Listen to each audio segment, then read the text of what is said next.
Thank you very much. And I'd like to thank Jaffron for inviting me to give this talk and to share with you our experience from the Philippines. And I will talk to you about hemoperfusion in sepsis and COVID-19.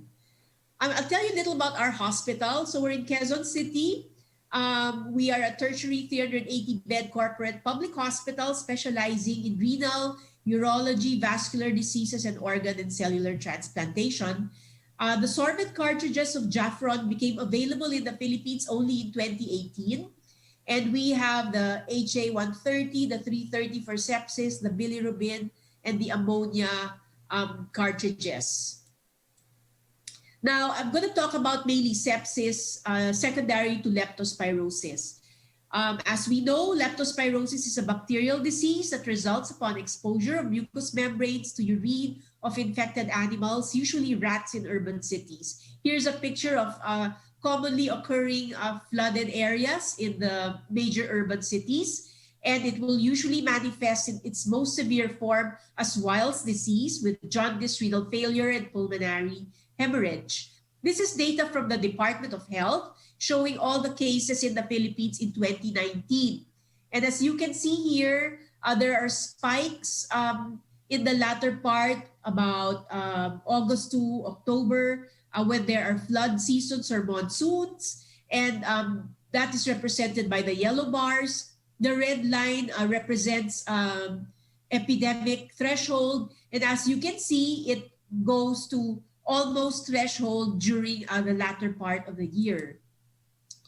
Now, when we have those leptospirosis surges, we need to convert our basketball court or our gym in the hospital into a leptospirosis ward. And this is a picture from a newspaper in 2018 showing all the leptospirosis patients that we had to admit at that time. This is again in 2019 where we needed more blood donors to support the patients with leptospirosis. And again in 2020, we had to convert again our gym because we were flooded most recently just a few weeks ago with a lot of cases of leptospirosis following a very strong typhoon that came our way. So with the outcome of leptospirosis, it presents with renal failure and often accompanied by pulmonary hemorrhage and carries a high mortality despite standard therapy. And there is increasing evidence in this disease for an immunologic mechanism mediating both these complications. Thus, we revised our therapy to include methylprednisolone and cyclophosphamide in the treatment protocol since 2014 in order to improve overall outcome. In a review of patients from January 2014 to 2016, we had 194 patients at that time. Mortality was 25%. And we found that in 16%, it was due to pulmonary hemorrhage, and in 7% due to multiple organ failure. And deaths were usually because of lung hemorrhage and sepsis. Significant predictors of mortality then were low platelet counts, a prolonged prothrombin time, and parenchymal infiltrates on chest x-ray. So these were factors that we looked at in our patients to identify those who were early, who would have a high risk for mortality. As shown to us by Professor Ronco, we're all familiar with the inflammatory mechanisms in sepsis. And I just want to point out that the cytokine release and production leads to a cytokine storm, which eventually will lead to tissue organ damage. Also mentioned was that in sepsis, when you have the infective insult, you go through certain phases. Phase A, represented in this quadrant, is the adaptive immune response, wherein if you do extracorporeal therapy during this period, it's probably too early. Now, if you go into phase B, that is the cytokine storm. And this is when you have a lot of pro-inflammatory markers or proteins that are being secreted. And this is now maladaptive. And here in the blue line, this represents our anti-inflammatory arm. And you can see that it is just beginning to rise. And this phase B is likely where our extracorporeal therapy will be very important, because if we can remove the cytokines that are prevailing during this period, then it's possible that we can help control that very highly inflammatory response. You see, when this all wanes in phase C, you have already your anti-inflammatory arm restoring immune behavior, and again, doing extracorporeal therapy at this time when the anti-inflammatory cytokines are the prevalent is not going to be helpful to the patient because it's going to be too late. And what you do want are the anti-inflammatory cytokines, which you may then be removing if you do ECT too late. So we found that renal function recovers within 2 days of treatment. We give renal replacement therapy, our pulse steroids and cyclophosphamide, antibiotics and supportive care, regardless of mortality. So renal function seems to be well controlled with our therapy and early dialysis. And when we looked at cause of death, as I mentioned, it's usually pulmonary hemorrhage and sepsis. So for pulmonary hemorrhage, we started to do ECMO for lung support. You can see here an example of x-rays that are almost white, representing a form of ARDS. And what about for sepsis? What can we do in order to control sepsis and those cytokines? So with our therapies in sepsis, we have renal replacement therapy. We have, with our dialysis, diffusion and convection to remove the excess fluids, acids, and waste products. And on here, on the other side, we now have to do something more. We now want to remove those pro-inflammatory cytokines such as IL-1 and TNF and other mediators. And we can do this through hemoperfusion or coupled plasma filtration adsorption, RDP mass, using now the mechanism of adsorption. So we were able to change again our treatment protocol in 2018 for severe leptospirosis. To attack pulmonary hemorrhage, we now do ECMO, and for sepsis, we do hemoperfusion in combination with our dialytic therapies. In 2019, last year, we had a total of 252 patients diagnosed with severe lepto. Overall mortality was now reduced to 13%, and the most common cause of death was pulmonary hemorrhage.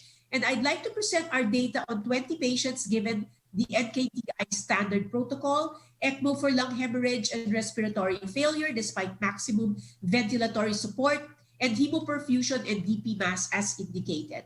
This is an example or the paper we were able to put out with our first case of that therapy. So our management was to put the patient in ICU.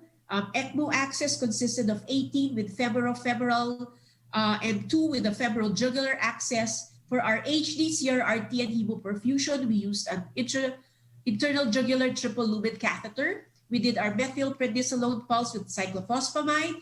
We sedated, we anticoagulated with heparin, and a transfusion of various blood products. So even if these patients were coming in with pulmonary hemorrhage, we found that by carefully titrating the dose of heparin, we were able to do the treatment well and sustain our ECMO by monitoring our PTT.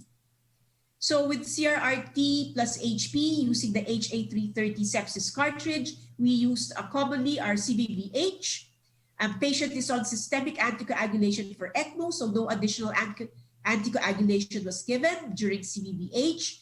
Fluid removal was done as needed, and we continued CRRT until BP normalized and patient was off inotropes. Then we shifted the patient to SLED. So we used HA330 once a day for 2.5 to 3 hours for 3 days. In some patients, we had to do a 4th or 5th hemoperfusion if the HSCRP increased, and we also monitored SOFA scores, HSCRP, and procalcitonin daily.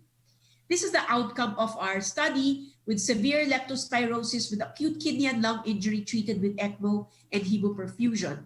And our objective was to compare the outcome of patients with severe lepto with AKI and acute lung injury treated with ECMO and HP versus a historical control treated during the same period who did not receive these therapies.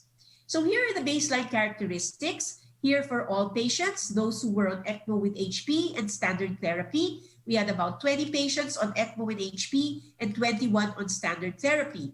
So age was about mid-30s. Leptospirosis affects usually the younger population.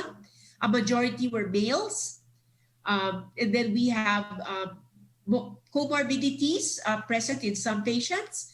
And Here we also show you a baseline laboratory. So here we have the creatinine is about 7 to start, and all of them require dialysis.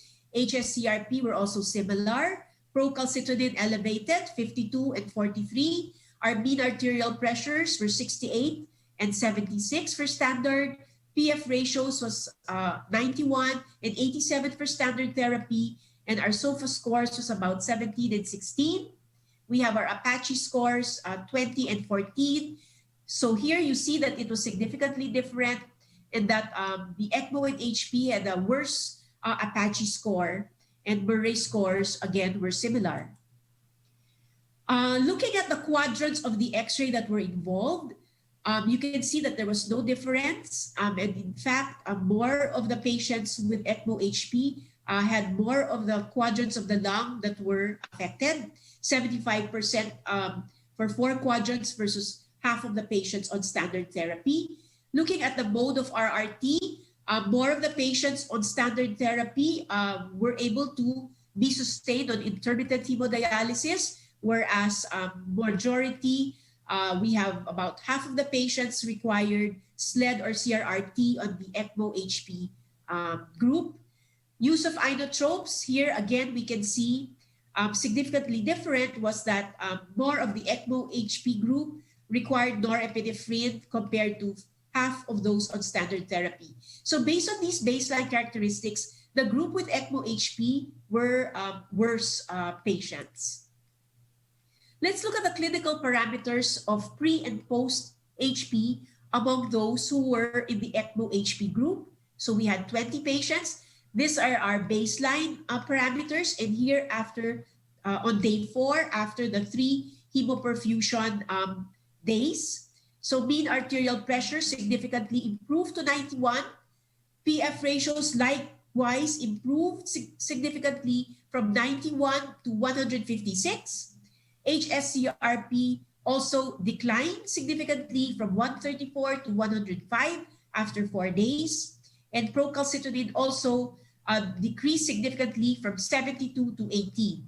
If we look at our inotropic requirement, again, we can see that from 100% requiring norepinephrine at baseline, this significantly reduced to 70%. Dopamine also likewise reduced, and our SOFA scores also significantly improved. Let's look at the outcomes. And here, looking at 28-day mortality, we can see that 30% of the patients on ECMO HP died by day 28. However, this is compared to 71% who died by day 28 for those who were on standard therapy. And again, that was significant. Looking at the association between treatment received and 28-day mortality, you see that the odds ratio was 5.83, much higher significantly compared to those on ECMO and HP.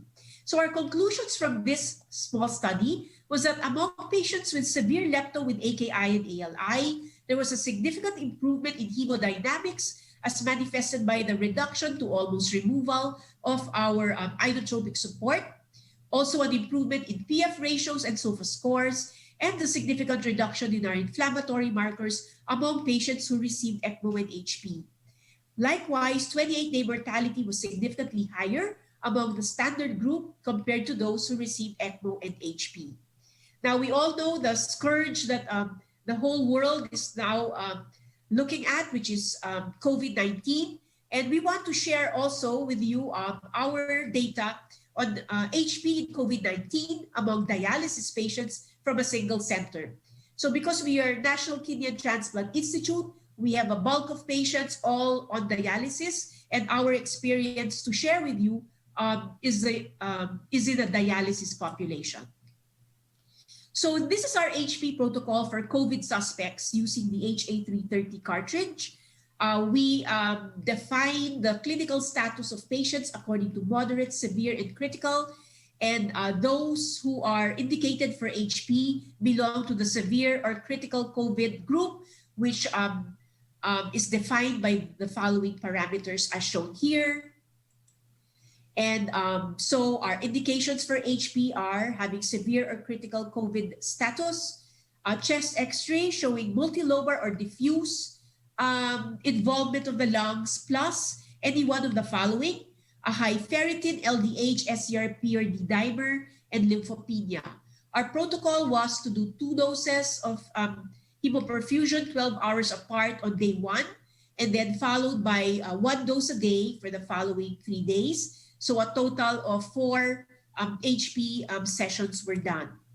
These were the main baseline characteristics of the 33 patients who we've done so far, pre-HP. So age mean was about 51, majority were males, 29 were on hemodialysis and 4 were on peritoneal dialysis. Lymphocyte mean was 4.5, LDH was elevated at 499, ferritin mean was 3,051, albeit this is a dialysis population. HSCRP very elevated at 119. Procalcitonin likewise was elevated but not too much, 4.4, and our D-dimers were very high at 5.7. What were the oxygen requirements of these patients pre-HP? 9 of them required O2 by face mask, 17 were on high flow nasal oxygen, and 7 were already on mechanical ventilator. What about the severity of lung involvement? 1 had moderate COVID, 10 had severe, and 22 had critical COVID. And mean PF ratio was 173, and inotrope required was only 1. So versus our leptospirosis patients, wherein most of the patients required inotropes to begin with, our COVID patients are characterized by severe lung injury, and yet only 1 of them required inotropes. You can see here what happened to our inflammatory markers after our hemoperfusion. HSCRP declined by 70%, ferritin declined by 47%, our lymphocytes improved to about 8 after the 4th hemoperfusion, and LDH likewise reduced by 11%. This is an example of the patients that we see. This is a baseline X-ray showing to you multilobar involvement. This is a 70-year-old female with CKD5, secondary to ADPKD on hemodialysis, coming in for dyspnea. And at hospital day 7, this patient was also given tocilizumab. And at hospital day 8, we started the patient on hemoperfusion. This is, you can see some clearing of the lungs even by the first cartridge. And at the 4th HP, also a continuation of improvement in the X-ray. Other treatments given for these 33 patients included tocilizumab in 3, convalescent plasma in 9, and all the patients received Clexane and dexamethasone. So outcomes from this are inflammatory markers decreased in our COVID patients after the 4th hemoperfusion. Among those who survived, no one progressed to require mechanical ventilation. So recall we had patients on face mask and high flow nasal oxygen, and all of those patients, nobody progressed to mechanical ventilation. 1 patient who was on a mechanical ventilator pre-HP was weaned off 11 days after hemoperfusion. All other ventilated patients, however, died. Mean hospital stay was 24 days, range was 15 to 32 days, and 33% of our dialysis patients died. 33% is the usual expected rate of mortality among a dialysis population, and cause of death was severe pneumonia. So conclusions from our COVID experience: hemoperfusion may be an effective therapy in lowering inflammation in severe pneumonia due to COVID-19, and early hemoperfusion before invasive ventilation may be more effective. Thank you very much for your attention.